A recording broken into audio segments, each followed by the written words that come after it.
Okay, everyone. So we have a fierce star on the show this week. This comedy, acting, and literally just like a legend of everything became the first Chinese American, the third openly gay male, and fourth ever cast member of Asian descent on SNL. He is currently doing double duty, also being a star in Nora from Queens as Edmund. So he's doing all the things, and we're so excited to have him this week. So welcome to Take a Bow, Bowen Yang. Hi, Eli. Oh Thank you for my that god. intro. Oh my god, this is everything that I ever wanted. You're so welcome. I'm obsessed with the intros. I love hyping people up, and I feel like it's a great time to do that. It So is. yeah, it's a great time. So let's talk about this whole journey that you've taken and that we're all watching you on. But that Um you and I have been. I thought you were going to say that this journey that you and I have been on, because we've worked with each other. we have worked with each other, and it's in this stupidest show called John Glacier It's Loves a Gear. pretty dumb show, but we Oh, love it. it's amazing. It's everything that you want, and especially like with you as like Spurt, which is like the Spurt. sports expert, and just Yes. like it's iconic. So it's amazing in everything that you want. But before we get into all of this, let's start at like the beginning. Like Yeah. why are we doing this? Like why are we here? What got you into like comedy, theater, movies, all of that stuff? My God. I mean, I was super. Oh, am I? I'm not getting a wave. I'm sorry. We can edit around this, right? I don't know if I'm getting a waveform on this. Are you getting something? Let me Yeah, see. I'm getting Okay, something. great. Okay, it's great. Okay, we'll cut this out if you can. Okay. Yeah, yeah, yeah. Great, great, great. Don't Okay, worry about it. I'm seeing you like, boop, boop, boop, boop, but are you seeing me? You're seeing? Are you seeing me do that? Yes, I am. Okay, great, great, Don't great, worry. You great. sound great. Okay, cool. Okay, the place it started, I guess, was when I first moved to the U.S. I was growing up in Canada in Montreal, where like the comedy there, the French Canadian sensibility for comedy is like Oh my wacky, god. wacky. It's like so strange, but like Right. growing up, it was like watching like Mr. Bean with my parents because we didn't have cable, and so like that was like my like exposure. But then like we would like there's this festival in Montreal called Just for Laughs, and we would Oh, okay. go, and it like takes over the whole city, and then we would go downtown and just like walk around, and there would be like outdoor stages where there'd be free comedy shows, and I'd always be like, oh my god, that just looks so fun. But that was like the first like seedling that was planted in my brain that I was like, ooh, is that Oh my something I want gosh. to do? And then we Right. moved to the US, and then like, I mean, but I just moved. I just went to different schools. I kept like just changing schools growing up, and then, but there was something that happened, especially when I moved from Quebec to Colorado, Aurora, Colorado, near Amazing. Denver. Where like you just had to adapt, and then the way that you ingratiate yourself in like a new environment is just by like trying to like be like a clown or something, or just Right. be like like just making people laugh is was just like the way that like I like tried to make friends. I don't know like how successful I was, Right. um but it was this identity that people like sort of like kind of threw at me like by like the first month I was in the US. They were like, "Oh, Bowen," like I had cheered up enough girls who were crying at recess in the 4th grade for Right. people to be like, "Bowen, you're funny." And I was like, "Oh, okay, I guess I'm funny." And like I really ran with it. Um and then like Yes. really got into like Mad TV, which was this old sketch show back in the day, and SNL, Uh-huh. um and then Of like course. there'd be this like block like where I would watch like Seinfeld and The Simpsons and like all these like syndicated sitcoms, um, and that was sort Right. of like my way in, yeah. Yes, period. All the iconic comedy shows of our Period. generation. Well, I guess like yeah, Yeah, yeah, they're like yeah. timeless. They're like timeless TV. So like it's Yes. incredible. But like, talk to me. Like you went to NYU in like the chemistry department. Like you Yeah. like what was that like? And then like how do you go from like doing that and then being like, oh, I want to be a performer. I don't want to do this. It was all. I mean, the chemistry thing was kind of like a ruse because I mean, in high school, I had this teacher who was my calculus teacher who was also an assistant director at this improv theater downtown in Oh Denver, my and god. he sponsored the improv group. So there was like the drama club in high school, and like all the kids like were hung out in drama club. But then like if you were like really funny and like really cool, you were part of the improv group, which like Right. funneled in from the drama club. And so there was always it And was a of very course, you were part of the cool group, right? In the improv group? I mean, I auditioned my from the first 2 years and I didn't get in, and then finally my junior and Oh, senior year I got in, um, of course. but it was, like, such a fight, and then, but then that's when, Oh my god. I kind of got obsessed with, like, comedic perform and then, like, that was, like, my drive to, like, go to college. I didn't know what I was gonna major in, but then I watched enough Grey's Anatomy to be like, "I guess I could be a doctor, that looks fun." I mean, I truly, like, had no, like, actual concept of, like, what it meant, but I was like, "You know what? I'm good at science, kind of, and it's something that'll make my parents happy because they're raising an eyebrow at me liking improv this much." Like, Right. I would go like, in high school, I would go downtown to perform every now and then, and they'd be like, "Bowen, like, this is kind of like taking up a lot of your time, like more like you should be, just trying to like focus on like getting into college or just like doing stuff in college." And I was like, sure, sure, sure. But then, like, when I would visit colleges, I'd like always ask them, like, do you have an improv group here, do you have like a Right. comedy group here? And then I ended up going to NYU, and then there was an improv group there that I really liked, that I was like stalking on the internet Yeah. in like Facebook Oh my days. I would like stalk them like right before I went to NYU in the spring before I went, and then auditioned, and then was on the improv group. But then everyone else was a Tisch kid at NYU. I right. mean, every other kid in the improv and the sketch group at Improv. NYU Right. were like Tisch kids. But I was just, this like odd person coming in from the chemistry department, being like, "Hey, I like it comedy too."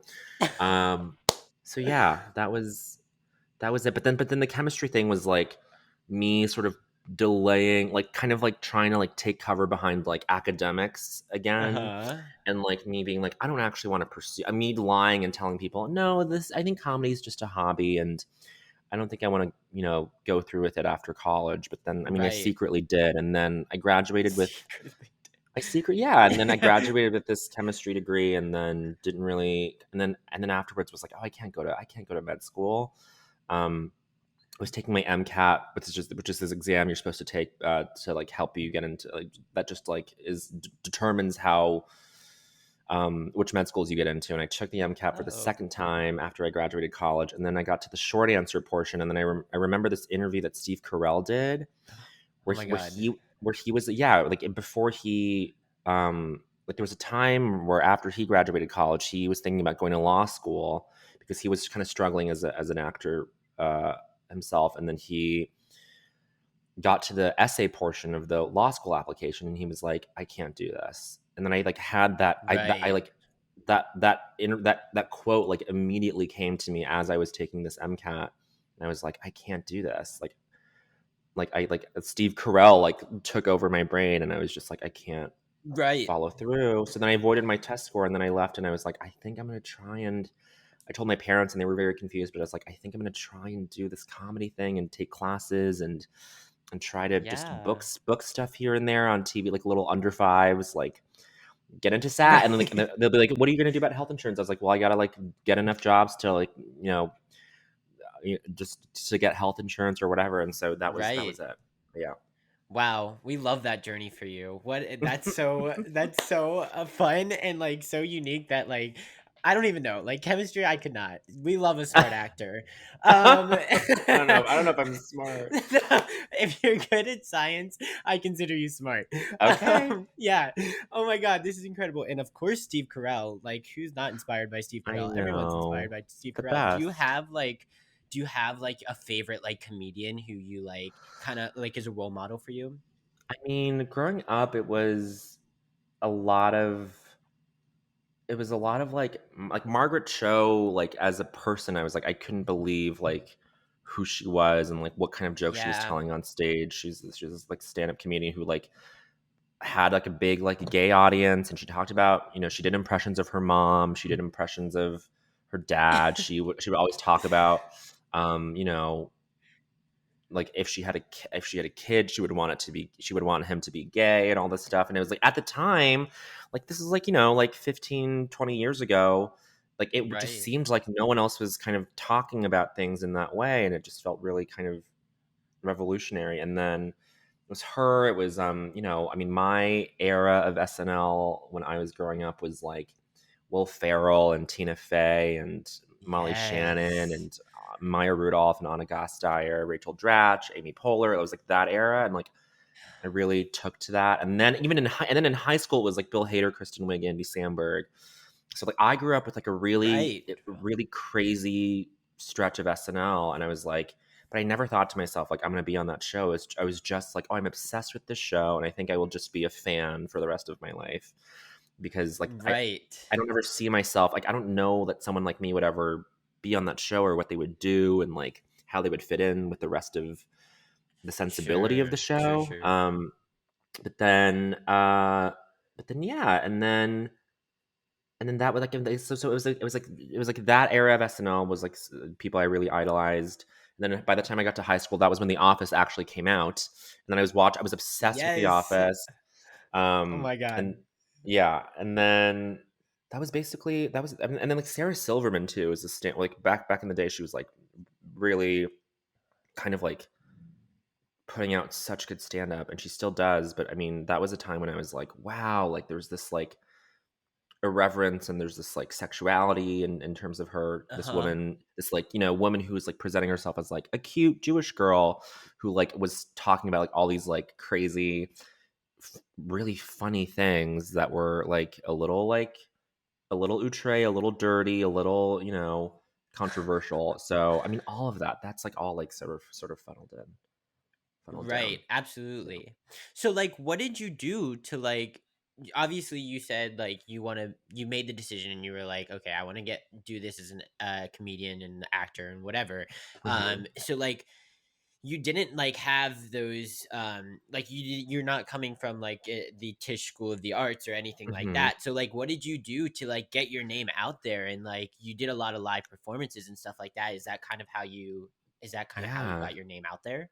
Yeah, and like I think that was like the best experience too because like even because I was in a sketch group with a lot of kids from Tisch after I Mhm. graduated, and even for them it was like, oh, we're like this is like new for us, like us like going Sure. to like doing these live shows at these comedy theaters in the city. This was like a new experience and we were all learning together. It wasn't like anyone had a leg up on anybody. If anything, like Mhm. I was coming from like an improv background where I was kind of used to the idea of just like being like playing as part of a team, as part of a unit, and like that was very like comfortable for me. Um, but then all of us were kind of like taking classes out at, like after college, and at the time it was UCB. Like UCB was kind of like a big dog with their curriculum, and just everyone wanted to like get on the house teams there, and I kept Yeah. auditioning. I kept auditioning year after year to be on their house teams. I never got on, and like at the time, it Oh was just like no. this. Well, it was at the time. It was this thing where it was like the most important. It was an attainable goal for people, right? It was like you take enough Uh-huh. classes at UCB, and then you're eligible to audition for the house teams, which gets you noticed by management. Like it gets you representation. It gets you booked for stuff. It gets you auditions. Um, so it felt like that was like a ladder, like a rung on the ladder that was within reach, and everyone kind of tried to like zero in on that. And then was just a lot of people, and it was very competitive, and there just wasn't room for me, and or I just didn't really do the auditions that well, and so I ended up just I kept doing these shows with the sketch group I was in, Mm. and then by the time I had like been like rejected enough times from UCB, I was like, let me try and like there's this like new scene that's happening in Brooklyn. That's like independent shows, like people going up on stage. Either they're doing stand up or they're doing an original character, and it's just them on stage alone in like the basement of a bar or like this like old like this like DIY space or like all these different like Yes. spaces. And so then that's I kind of like gravitated towards that, and then at that point I met a lot of people, and a lot of them happened to be queer, and I was just like, oh, there's like maybe there's like a fun way to like get all the queers together and like do Yeah. shows, and then like I would like like my friends and I would just like produce things where everyone would just be part of the same and in the same like lineup and all that, and then that was like where like community started to like actually be like built, and Right. you would see a lot of the same people and you would just become friends and you would check in with each other and you would write together or do all these things. And then that happened at the same time that I was like I got like a couple, like one or two managers, and I bounced around between managers. But then I would like book things every now and then. Booked Broad City, booked like High Maintenance, and then I booked and then booked John Glazer Loves Gear, and that's where we Right. met. So that Yes. it was very slow, gradual, thing. Amazing. So wait, so like you when you do these stand-up shows, like do you like prefer to kind of just like go in and improvise because that's kind of your background, or do you write it before? No, I mean, like, I would write like a I wasn't even that good at stand up. I would normally just do like bits, like with like a slideshow, or like Okay. I would do like some charactery things. Mhm. I would do, but then I still my favorite thing to do was still just like group shows where like we would do like a staged adaptation of an episode of like Sex in the City or something with a bunch of like Right. gay comedians, or like dumb conceptual like, stupid conceptual things like that. Right. I would Right. do and yeah, and then like my friend Matt Rogers and I would do a lot of stuff together. He hosts Las Yes. Culturistas, and then he and I like would like do really dumb bits as like dirty like sewer rat like lip sync artists or something like that. And then um it was just about like I always preferred doing something on stage with someone else, Okay. um whether it was just one person or like seven.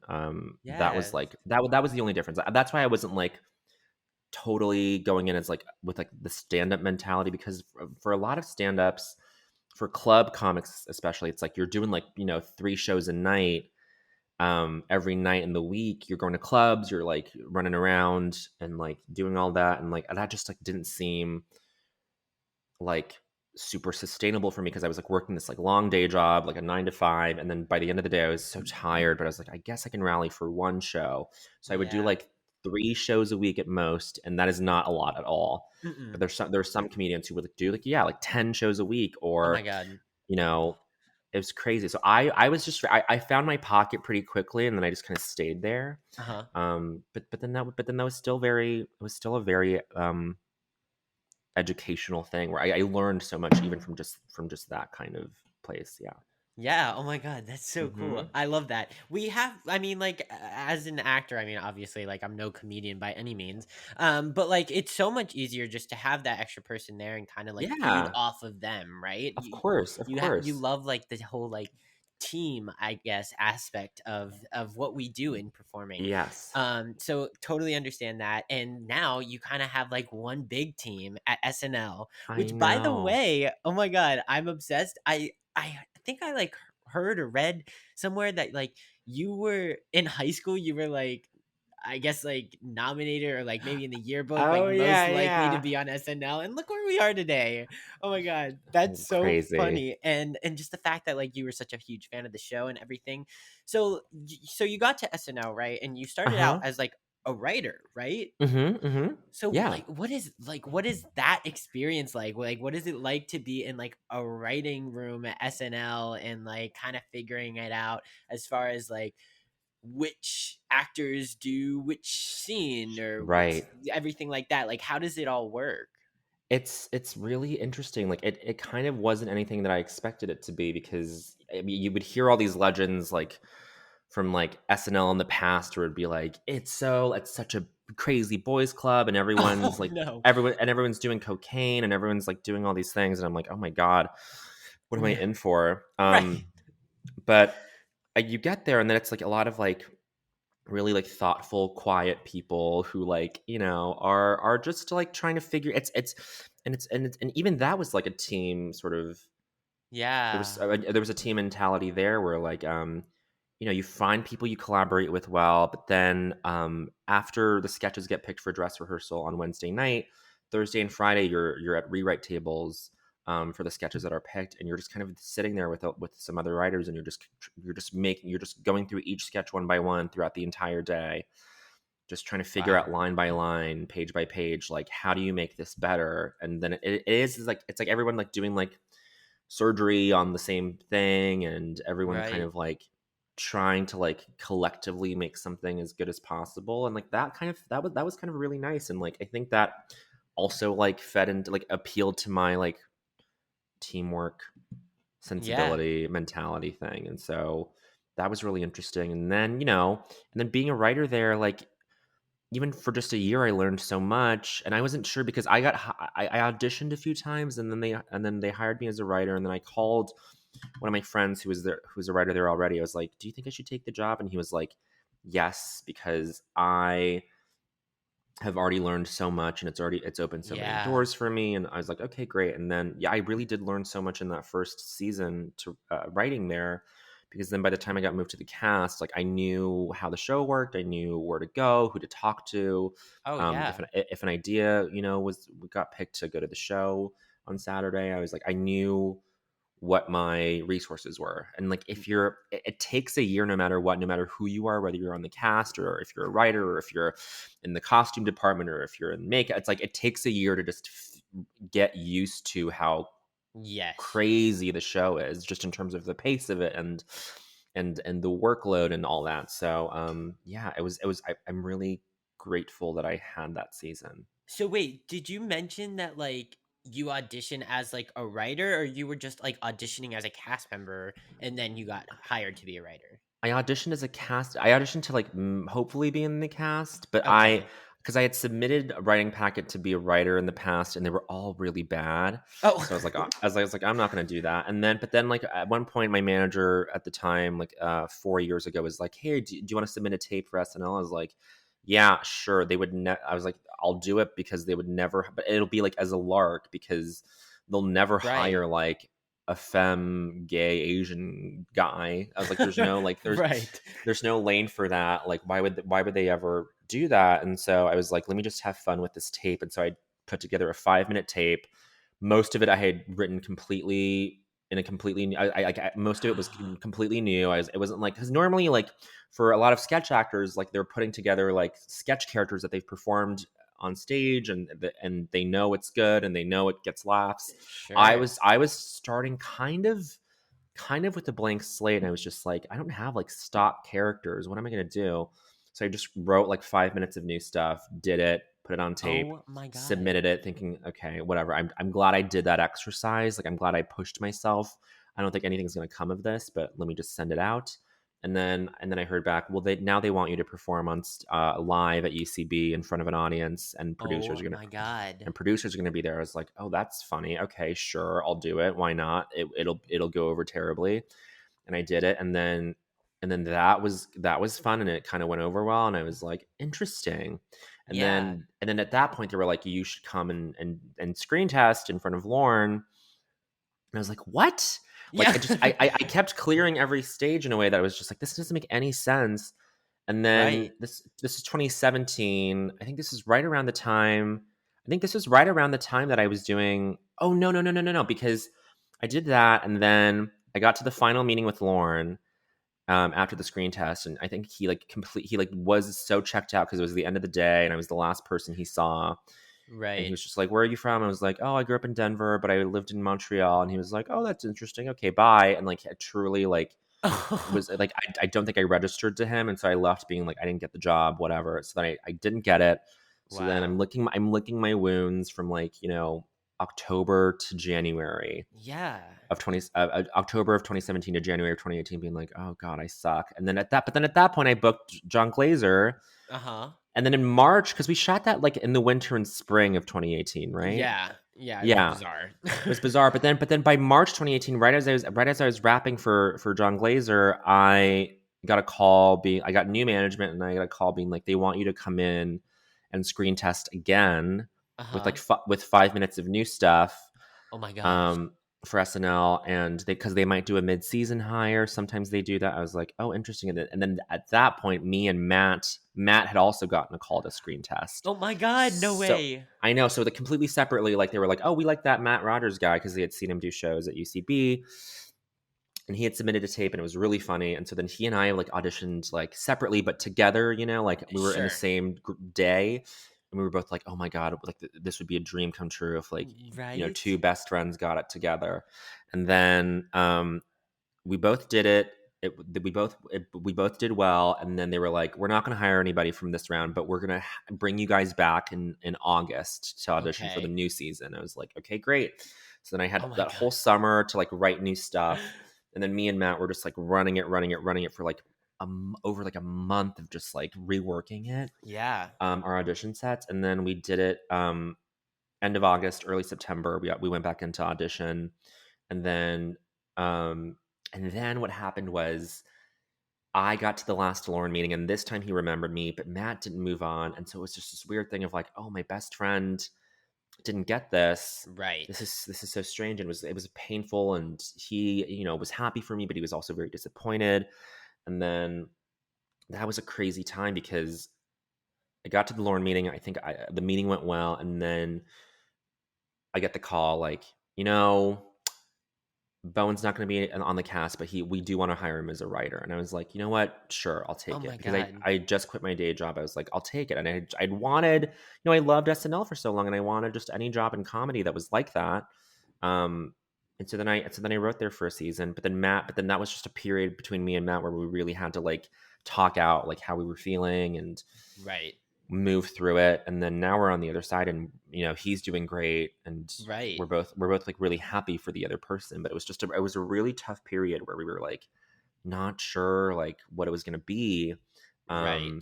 So yeah, that's basically it. That was the process. Wow, that's crazy. This industry is like so bizarre, especially like I because know. all the time you're going up, like up against, like it's such a bad thing to say, but like, No, you are. Yeah. yeah, like you're friends, and it's like that's the one of the hardest things about it, and it just like kind of pins you guys against each other in a way, but In a like way, still yeah. being super supportive. And like honestly, like the way I look at it is like if they're not gonna take me, they better take my best friend, right? Like Sure, so yeah. that's like I guess it's like a win-win in a way.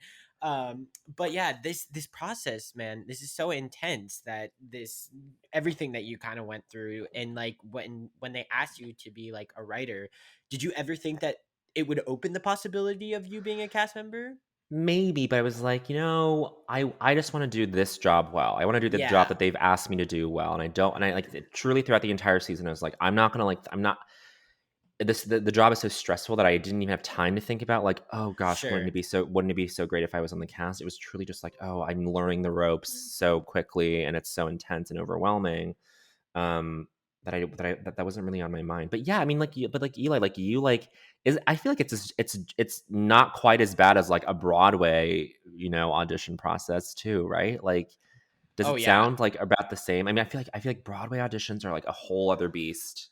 Yeah, they really are. I mean, but it also like depends on like the project like itself, and Sure. like what you're doing. Like if you're going in for like Matilda, you're gonna go Yeah. through like 11 auditions in Sure. one Sure. round, like it's just like Yeah. madness. But like if you're and like honestly, like any role, you'll have like a minimum of at least like 4 auditions, so Sure. like per time. And that's if you like continue, of course, like Got it. you go through that, obviously, that first round, and then hopefully you like continue. But yeah, it ranges from like 4 auditions to like you could go to like 24, because they have to do like dance calls, and then they have to do God. like music rehearsal, and then they have to do the sides and the lines and everything like that, and test your acting ability. Like it's just like all the It's different so facets. hard. It's It's so hard, and it's so hard to like go so far to like be let oh, down, and like I'm sure like you experienced that with like that first set of auditions, going all the way to meeting Lauren, and then kind of just like, oh well, now oh, what? sure. Yeah. Right, so like Yeah. it's kind of like Totally. it's totally like that, 100%. But even 4 times, which is, like, the minimum for Broadway, like but, like, the thing that I still can't believe is, like, every single time, like, I screen tested 4 times total, and then there were 2 auditions, quote, unquote, "to get up to the point of screen testing." Like, each of those stages felt so high stakes. Oh It felt yeah. like, "This is it, like, I better nail it or else I'm not gonna get it," and, like, it really kind of puts you in a crazy-making place in your head where you're like, I have to get this right. And then like, I don't know. And like, people love to make fun of actors all the time Right. for like how like whatever, like What just is that frivolous we about? are. I What don't is know that? because it's like they see us. It's like you're seen, and so it's like easy to make fun of us because it's like we're like in front of them, and it's like they're someone that they don't know, and so it just whatever. So anyway, that like I So could go on and ridiculous. on We'll about this. It's cancel them. ridiculous. Cancel them. No, but it's like but it's it's such a demanding thing to like. Yeah. I'm not like saying like woe is us, like boo hoo, where it's so hard to be an actor, but it is like psychologically such a wild thing to put yourself Oh my through. god. I'm currently doing a whole public policy paper for my senior year on mental Wow. illness in the or mental health in the entertainment industry because of like Wow. everything that like we've mentioned, like as far as like going up against your best friends and feeling like, like Yeah. you meet these it's like when your career and your personal life meets, like it's just like it gets a lot. And like at the Yeah. end of the day, we're just the same people as you Exactly. and the chemistry major at NYU and Yeah, the yeah. lawyer and like all of these other places. So like I don't know. I never understood like why people just like want to hurt people, but like Oh, I know. whatever. That's a whole nother conversation. It is, it And is. That's amazing that you're writing that though. yeah, I mean, like, listen, there needs to be something like you just said it. Like, it's hard in this industry to be someone especially like at your in a tier that you're in because you have even more eyes on you and like you're like it's just like the more eyes on you, it's like the more difficult it becomes. Sure. And like there's little to no resources for Mhm, mhm. especially that are geared toward people of our like are like the creative minds and Sure. everything like Yeah. that. So like it's I don't know, it's really depressing that there's like there are resources, but like at the end of the day no one really understands, I guess, unless you're like Mhm. in the industry and like in this field and going Yep. through what another person's going through. So it's just like there just needs to be like more research, more education, more Yes. resources, more everything for everyone, but It should just be, specifically yeah, yeah, specifically people in this industry. It should be as standard as like being in therapy, let's say, should right, be as standard as like having a headshot. It's like it should be like exactly, something on everyone's, and everyone's sort of like professional sort of like environment that it's right. like you have that. Yeah.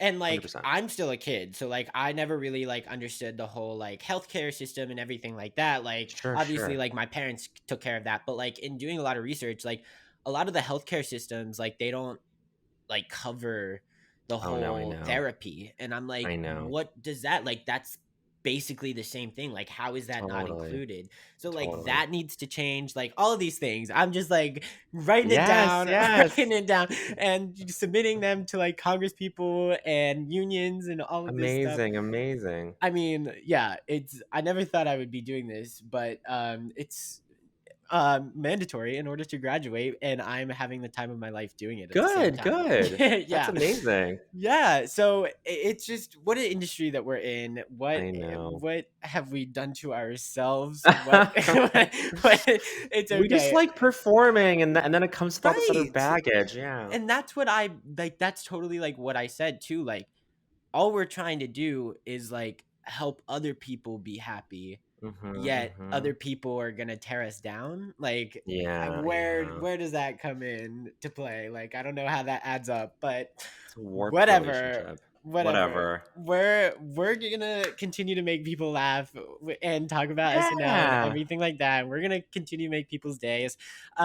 So talk to us about like you had this iconic scene a couple of weeks ago where you played the it was literally like my favorite thing. You played the Oh iceberg my who god, sank the Eli. Titanic. First of all, the whole like costume and like the makeup and the getup, like everything about it was absolutely genius.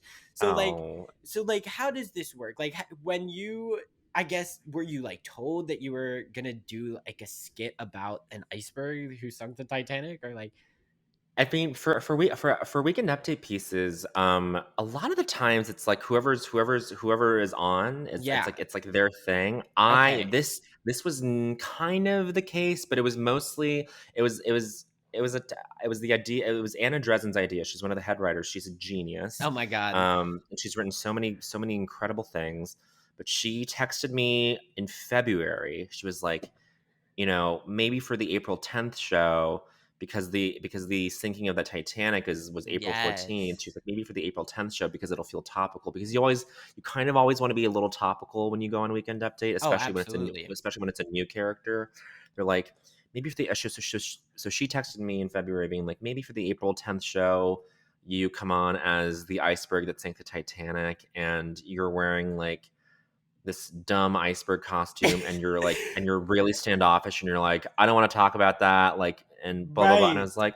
I was like, that is the craziest thing I've ever heard.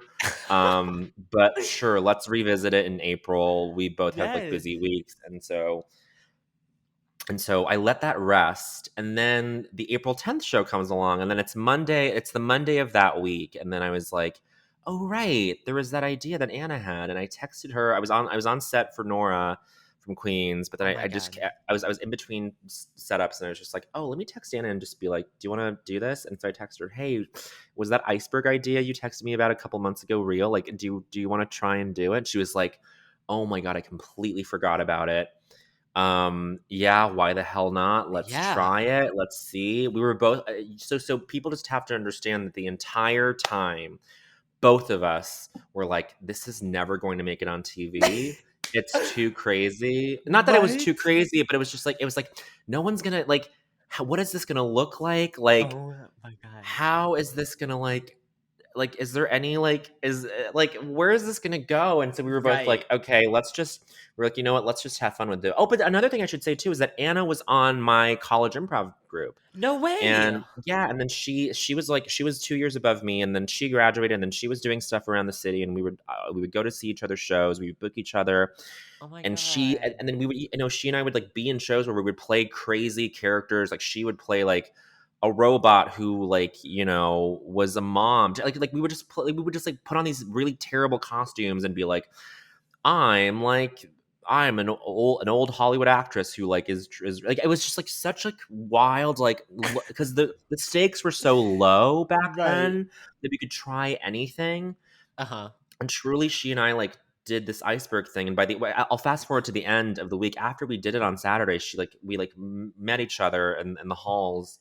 And I was just like, oh my God, that was so fun. And I was like, thank you for writing that with me, for like coming up with the idea. And she was like, no, like, thank you. Like, it felt like something that I would have done like 10 years ago, Yeah. on like the like indie circuit of just like going to like little bar basement shows, and like a character that we would have done like way back in the day. Because now it's like the longer time you spend at SNL, the more the value systems of that place kind of like creep into your brain, and the more you're like, oh, we could never do that, like that's too out there, that's too crazy. And Right. I think that's I think we kind of like succumb to that in the beginning of the week, where we were just like, this is never going to be good. Like, there's no way like they're going to let us do this. So we wrote it, and then all we wrote in the script was he wears a little iceberg costume, and we didn't know what it would look like. And then Stop it. we wrote that on Tuesday, and then Wednesday we did it at the table read, and it went okay. People liked it, and a lot of writers specifically texted us. They were like, that iceberg thing was great. I hope it makes it. But Yeah. I think there was also like the sense that like from the people who worked there, they were just like, how is this gonna work? Like, what is this gonna look like? Right. And so then Thursday and Friday we don't hear back from the producers, and normally they let you know at some point in the week, especially Thursday and Friday, like it's gonna go, like your weekend update piece is gonna go into the dress rehearsal Oh my show. God. We didn't hear anything at all. So then Friday night, at that point I was like, okay, it's done, like it's not going to be in the show, that's too bad. And so then I texted Anna, I was like, well, RIP to the iceberg, like Oh no. let's maybe we try it again next year, like who knows. And like, but anyway, that was a fun time. I was like, I really loved working on that with you. She was like, me too. Like, it was just a fun, crazy, kooky time, and we just made each other laugh, and that's always the goal. And then Right. Friday at midnight, Lauren Michaels does this meeting with like the producers and the head writers, and then at midnight, Colin Jost texts me, and he's like, hey, I think we're gonna try the iceberg thing. Yes. Oh my God. So I like, but like but normally you have plenty of time to prepare, and we had a whole conceptual Right. cost. We have this whole costume we had to think up, and so me and Anna are texting each other until like 1 a.m. Oh my Friday God. night for the next day to be like, okay, so let's do this for the costume, and we should have a headpiece that looks like this, and Yeah. she was like, do you want like a white leather bomber jacket, or do you want a white leather motorcycle jacket, or do you want like a blazer? And I was like, I think it should be a blazer because Right. it's more understated, because if we come out in the leather jacket, then you kind of, the audience might know that it's already like a pop star or something, and we wanted that to be a reveal. So we made all these little mini decisions, and I was like, I should have like a white face with like blue like undertones, like blue highlight. Sure. We were like doing all this stuff like Friday night, and then we were Oh like, my okay, god. we'll do a rewrite table and during the day with all the writers. So then on Saturday, um, The day of the show. the day of Like, the show, oh, we're like we're rewriting it, we're taking pitches, and oh then my me and god. Anna. And so dress rehearsals at 8, and they normally Weekend Update needs changes like to the scripts by like 7. And so me and Anna are just sitting together in this small room, like masks on, just like going through each page, moving huge chunks, Oh my like god. completely restructuring it. Into like 7:20. Like we were like 20 minutes over the deadline, like 40 minutes before the show, Right. before the dress rehearsal show, just making these huge changes. And I was running downstairs to the costume department to check on the headpiece and the costume. And then they were like, "Do you want more sequins? Do you want more, stoning Right. on the blazer?" I was like, "Sure." I mean, it was just such a crazy rush, and Yeah. I felt the entire time I was like, "This is gonna fail." I was like, This is coming together too haphazardly." I was like, "I normally need more time than this." And then when Anna and I were writing the pages down, like right before the show started, we were just like, there were just moments we were both very stressed out, and she had a really stressed. She had a lot of other sketches that she was working on, and then we Uh-huh. both just looked at each other multiple times, just bursting out laughing, being like, "What are we doing? Like, Right. this is crazy. No way is this going to be on TV. Like, Yes. this is so like thrown together. Like, this is so crazy." And it's like 10 pages long. Normally, Weekend Update pieces are like 7. We were like, "This is so long. Like, there's every Yeah. reason. We're giving this every reason to get cut." Uh-huh. And then we did it at dress rehearsal, and then it like people laughed. We were like, "Oh, okay, that kind of worked." Yeah. And then we did it at the air show, the live show, Yeah. and then it like It was a hit. and then I was like, I couldn't believe how on board the audience Oh was. my god. Like me, like if you watch that back, like I'm truly like in the back of my mind, like I'm truly surprised that people are like people get it. Right. Because truly, like, the entire week, we were just like, "People aren't gonna get it," and I don't know why we underestimated the audience in that way, but, like and, like, a lot of people at the show, like, well, like, that's the concern, right, is they tell you, "Let's make it let's change it in a way that makes the audience understand it better," and, like, that's what you're concerned with all the time, and so then the fact that it, like, went over the way it did is, like, such a surprise, like, a delight to me. But Right. anyway, it's such a long story, but It's that's the whole thing. everything that I could ever ask for because honestly, like when you watch the video, like okay, first of all, anyone who hasn't seen it, like stop listening and like go watch Bowen Yang is the iceberg who sunk the Titanic because it's iconic and you should watch it and it's like comedy gold. But like also Oh, like when thanks, I Leland. watched it, you totally like you would not be able to know that like all of this was happening minutes before. Like you looked Yeah, like yeah. calm as a cucumber. Not like yeah, like you totally like pulled it off and it was amazing. And you were totally like confident and that's what like made it. And honestly, I had no clue, but I was totally on the side of the iceberg. First of all, like like honestly, like hello, he was just like kind of chilling I was there, just right? sitting there. I was just chilling. Yeah, she's just chilling, and like you bumped into me, so there's no Yeah. need to for you everyone to attack you. And then the fact that you were just like plugging your like music career, like pop off. That's amazing. I It was I'm just there to I'm working on new projects. Let me talk about the new stuff. right. There is things are happening, okay? Things are happening, and like Yes. I'm famous for other reasons, and I'm not just the iceberg who sunk the Titanic. No, it's incredible. It's Exactly. everything that like Oh, you thanks, ever Eli. wanted. No, seriously, like it was like it's just like those ideas that are just like who thinks of these? Like who is the genius who like just randomly comes up with these? And it's Bowen Yang and No, his friend. It's Anna Dresden. It's Anna Yes. Dresden too. Yeah. Right. So that's incredible. So is that like usually like what the week of an SNL performer is and Yeah, writer? yeah. I mean, there's this other writer who's one of my best friends, Sudie Green, and she sums it up really well. She's like, the goal is, and it doesn't always work, and like people, are very vocal about like when something is bad, and they're like that sucked and whatever, but which Right. is great, which is part of the SNL like experience, but like she was saying like it is the end product is hopefully something where we're having a lot of fun, where whoever's on screen is having a lot of fun, but the lead up to it is just so high pressure for whatever reason. It's like because you're getting a lot of people sort of you know breathing down your necks telling you like this this won't work unless this happens, and it's just like, but that's the great thing about SNL too, is that for most of it you're given a lot of autonomy and you're given a lot of agency to like do your own thing, and people leave you alone. But in the back of your head you're always thinking, oh, I wonder if this will work in the way that I want it to because of all these limitations. And so Right. it's a lot of pressure in order to create something that makes it look like it's effortless. Does Hmm. that make sense? Absolutely. And And it like takes a that's village, just any, and it takes a village, absolutely. But that's like what all like showbiz is, right? It's like it should be especially fun. live, especially Yeah, live yeah. showbiz. Yeah. But like Um, with theater, yeah, for sure. Exactly. Yeah, it's everything changes literally night by night. But Exactly. like at the same time, like your entire show is changing night by night. So like I can Right, I right. couldn't imagine like SNL and just like being in that.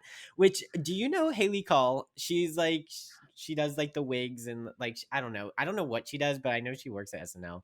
Oh, she Um does? Oh, I don't think I've met, I'm sure I've run into her. Yeah, I think she does like the wigs and everything like that. But she was in Mary Poppins. Well, she wasn't in Uh-huh. Mary Poppins. You know, she was She like the worked on Mary hair Poppins. and Yeah, makeup yeah. girl for Mary Poppins, and I was like, oh my god, she works at SNL. I wonder if like she made the headpiece or like whatever, but like maybe not. Oh my god. Yeah, I love her. She's hilarious.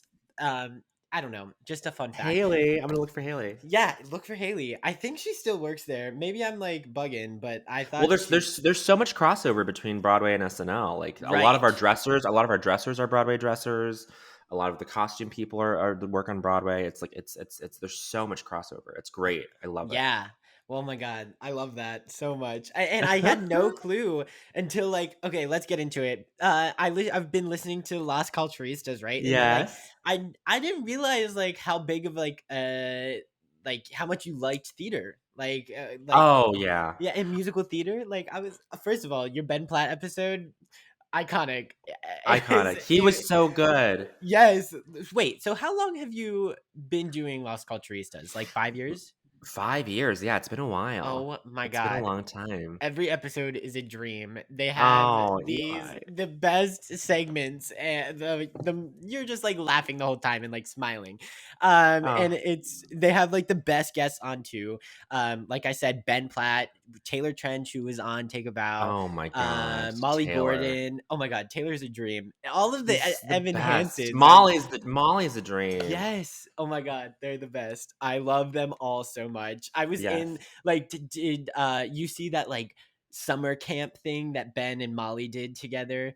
They did Yeah. yeah, I was in that like little Oh, YouTube video. great. Oh my Yeah, it's God. hilarious. They're so funny. They tried to be like for those who like didn't see it, they tried to be like camp counselors and like teach a bunch Uh-huh. of kids like a musical theater camp basically. And just were absolutely like terrible counselors. So like they were making fun of like acting camps basically. And it was amazing and everything that you wanted. But literally these episodes, first of all, how did this whole thing come about? Like what made you like want to start it? The name is amazing. Like what was that? What Oh my inspired that? God. We 'cause Matt and I like were like friends in college. She was on the sketch group, I was on the improv group, Okay. and then we were in the sketch group together after college too. And then we were just performing a lot together. And then at one point, I there was this small independent, but now they've really grown and they're wonderful. This network called Forever Dog, and they reached out to me when they were just starting out. They were like, would you want to do a podcast? Do you have any ideas? I was like, sure. Here are these ideas. But like I said, like I'm always more comfortable with someone on stage next to me. And so I was like, can I do it with my friend Matt? And they're like, Right. sure. There's like, sure, we love him because they had seen him perform too, or they had performed with him because the people who ran the podcast were also performers. Okay. Anyway, um, but we pitched them all these ideas that were really high concepts, like a choose your own adventure podcast, or like a competition podcast for like, who could be America's next top podcast, like really like Oh my god. dumb but very complicated ideas at the same time. And then they were like, no, no, no, try something more low concept. Sure. And then Matt was just, it was Matt's idea to just be like, let's just make it like a general pop culture podcast where we talk about anything we want, Uh-huh. like whether it's current, whether it's not current, whatever. I was like, okay, sure. And then what would it be called? And he was like, Las Culturistas, like fashionistas, but for culture. And I was like, oh, okay. And then they were, I and then love the this. network people got back to us. They were like, do you have any segments? Like we kind of want like in the pitch, like segments for people to do. And we were just like, how about one called I Don't Think So, Honey, where, because there was something that me and Matt said to each other all the time, like as friends, Right. we were like, I don't think so, honey. Like what you're doing right now, like I don't think so, honey. Like it would just be like, Right. it was just this like vernacular that he and I shared, and so we were just like, let's like make that a segment, and then it became like a 1 minute thing that we do at the end of the show, where it's just a structured rant, nothing complicated. I mean, the whole thing was so simple that I was just like, I don't think this is gonna work. Like there's not enough here. And then, but I think the reason why we've done it for so long is because it is low concept, because there's not that much work that Okay. goes into it, that we Uh-huh. can just sort of like plug in and play every week. And like, I mean, it's just a very easy but still like fulfilling thing. And then like we still get to try out like dumb bits, and we still get like, I get to like hone in on like what like a sensibility is, like what I'm bringing to like other places. So it's really great, and I'm really happy that it's just in my life. Yeah, and it's doing amazing. I mean, like so many it's like so many people like know about it. Like I was texting my friends about it and I was like, "You would love this podcast." And they were like, "Oh, I've been listening to it." And I was Oh my like, "Oh, god. wow." I was like, "I'm late to the game. I'm so No, sorry." no, not at No, all. but honestly, like it is so funny and it's out every Wednesday with Yes, a yes. new episode. So Hmm. tomorrow, oh wait. So yesterday, because you guys will be listening to this on a Thursday. So yesterday Perfect. they just came out with a new episode. So go check that out, and it's on all platforms where you can find Yes. that. But I mentioned so like I obviously listened to the Ben Platt episode, and of course I went through the Broadway episodes first because I'm obsessed. That's your, yeah, that's your neighborhood. That's my hood. So yeah, and like just hearing how much like you loved theater and everything like that, like would you ever consider doing theater or anything like that? Oh my god. I would think about it. It's just, but that is its own crazy schedule. In some ways Right. it's even more grueling than SNL. I mean, and I mean, I just have like nothing but respect for people who do it like on that Right. level. Like I don't know, like the 8 shows a week thing, or however many it is. Like Yeah. I'm just so excited that it's coming back, and like I will like wear every Yes. layer of PPE as long as I get to sit in the theater and watch theater. I don't care that I have to wear a Right. mask. I'm like, I just want to be there. I just want to like, I just miss watching it so much. Right. And I mean, I don't know that I would do it. I'm just so scared. You know who I was talking to? And I don't think she'd be upset if I shared this, but like, um, you know, I don't know, like I was we were blocking a sketch, and me and Kate McKinnon were just sort of like standing there and just talking, and then theater came up, and then Uh-huh. you have to do theater at some point, right? She was like, no, no, no, no, no, no, no, no. I was like, what do you mean? She was like, I'm not as talented. She's like, I don't have like truly, like all of us think that like Broadway people are like otherworldly in their talent and in their work ethic, that we're just Yeah. like, we could never like even deign to dream to do that. But like Oh I my disagree with god. Kate. I think Kate would be amazing. Um Yes. I just think I have to like, Absolutely. I don't know as much theater as I should is also the thing. Is that I didn't Okay. really I Yeah. didn't grow up watching it that much because my parents just didn't know about it, and I wouldn't be taken to see it and Yeah. stuff. So I'm playing a lot of catch I up, but mean, that's and it. I also right. And I mean, I can't obviously like speak for it, but I can't imagine that there's like as much theater in New York as there is in Quebec and Colorado and stuff like that. Like, is there? Not really. I mean, like for in Denver, we would get like some tour shows, but I mean Yeah, that so was you have a kind of it.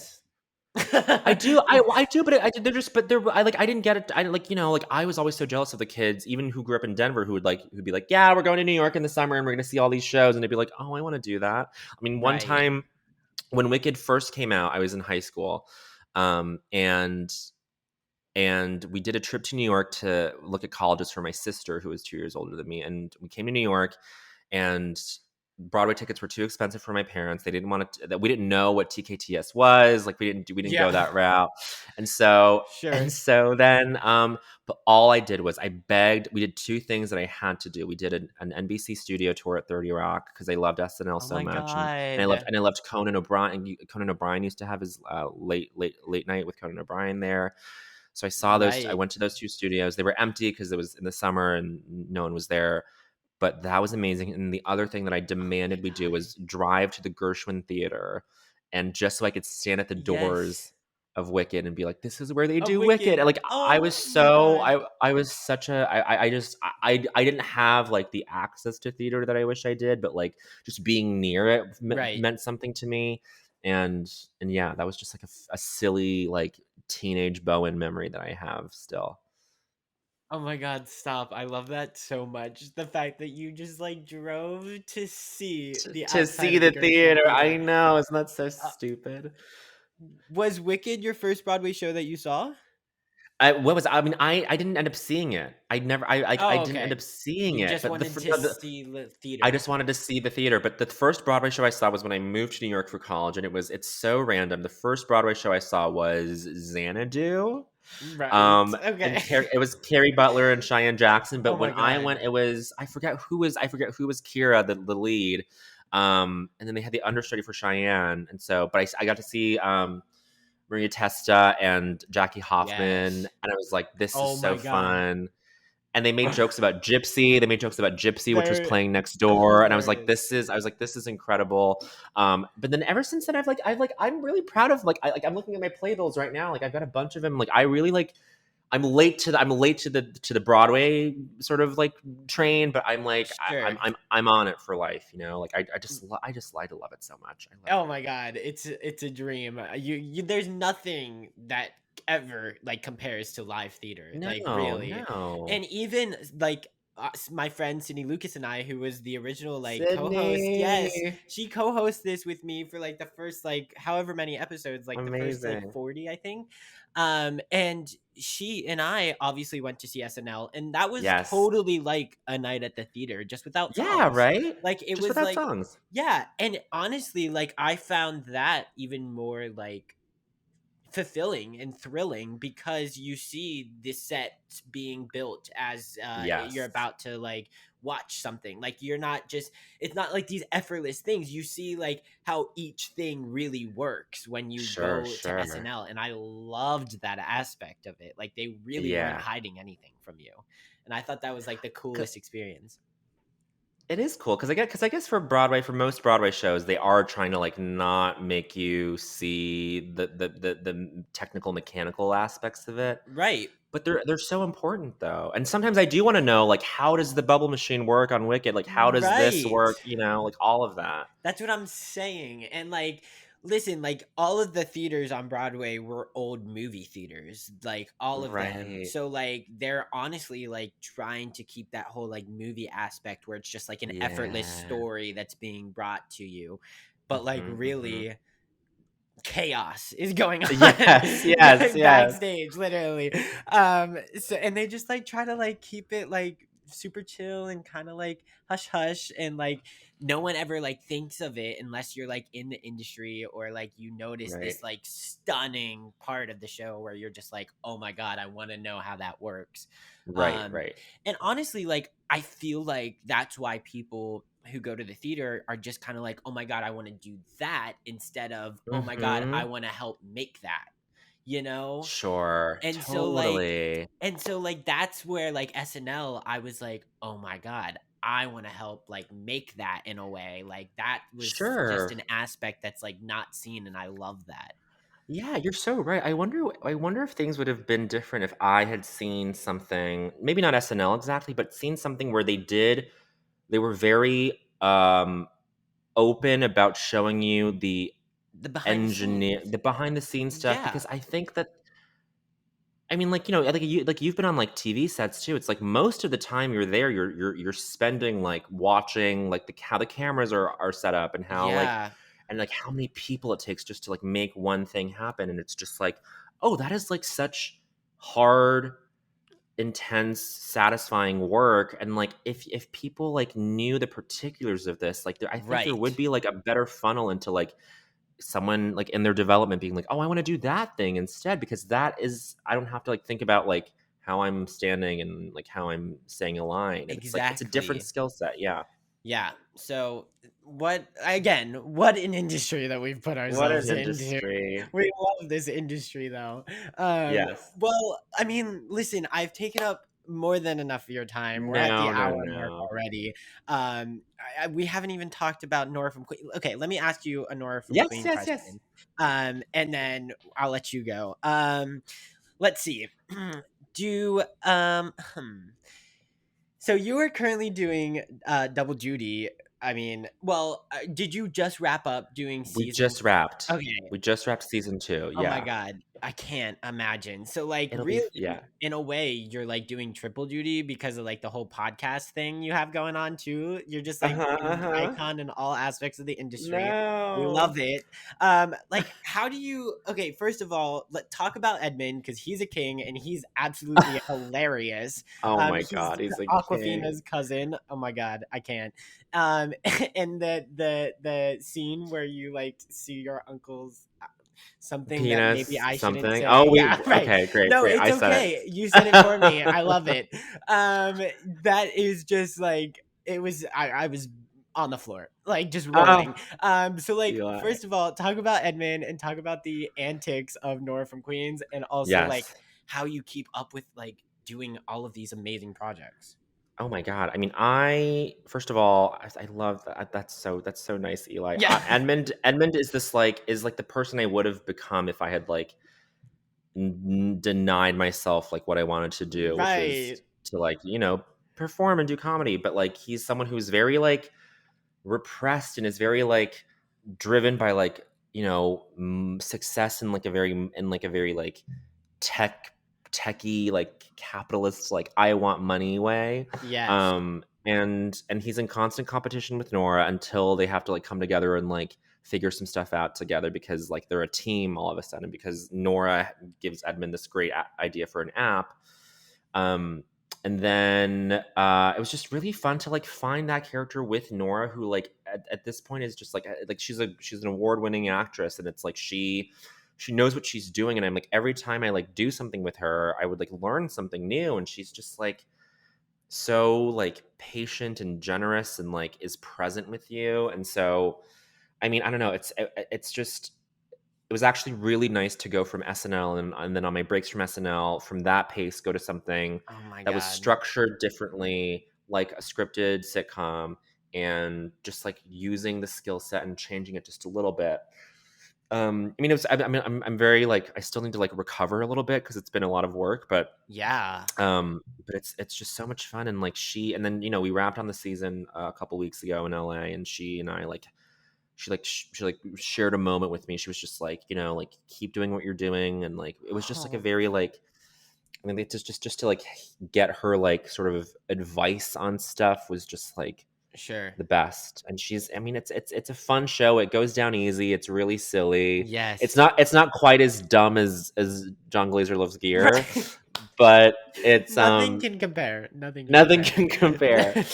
But it's really fun, and like I just I'm so lucky that I'm able to like do these multiple things at the same time so that I'm learning from both, and I'm learning what to appreciate in both. And um like now I know like because some if you're stuck at one thing for too long, then you kind of think that this is what the industry is like everywhere, and Right. it's never the case. Every project has its own identity, has its own way of making you work and think and all that stuff. Right. And it's a great way to like keep things fresh, right? Yeah. Like just keep you on your toes and just like appreciate each thing that you're doing, in a Yeah. way. Cuz doing the same thing 100%. over and over again can kind of get dry.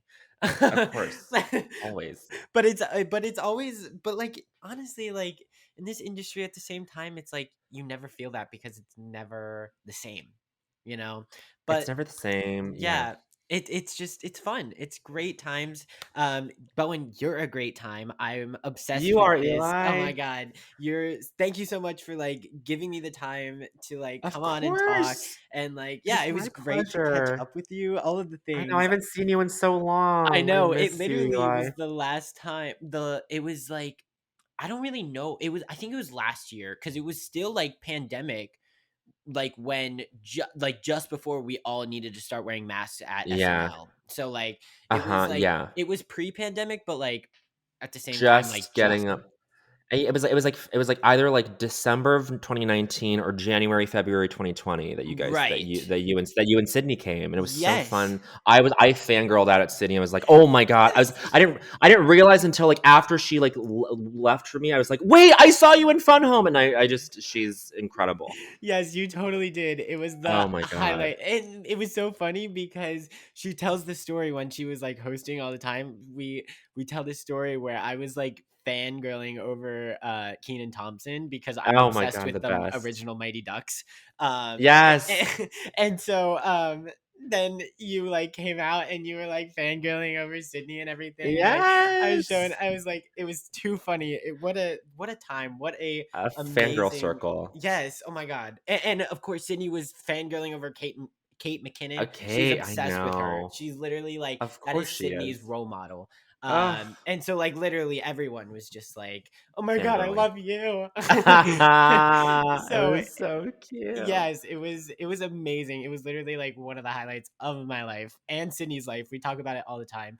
You guys Um have to come back. oh my god, I so want to. You I'm have so to, you have obsessed. to. I also just like I can't imagine like doing what you're doing and like with the protocols and everything like that. I can't imagine like the stress and like just like the overall like atmosphere with like the masks and everything like that. Like I Yeah. couldn't imagine just We're doing figuring that. it out. Yeah, it's I mean, Yeah. props to like the whole team at SNL, like literally cast, crew, everyone, writers, Mhm, mhm. because it takes everyone It and takes a it's a village, it's lot like of you work. said. Yeah. Yeah.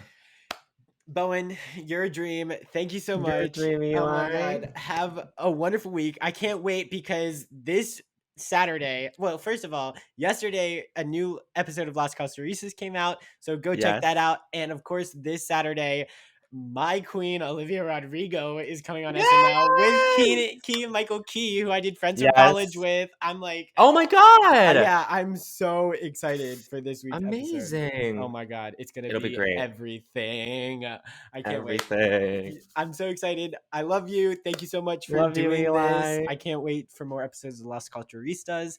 And yeah, thanks for doing this. Of course, thanks for having me.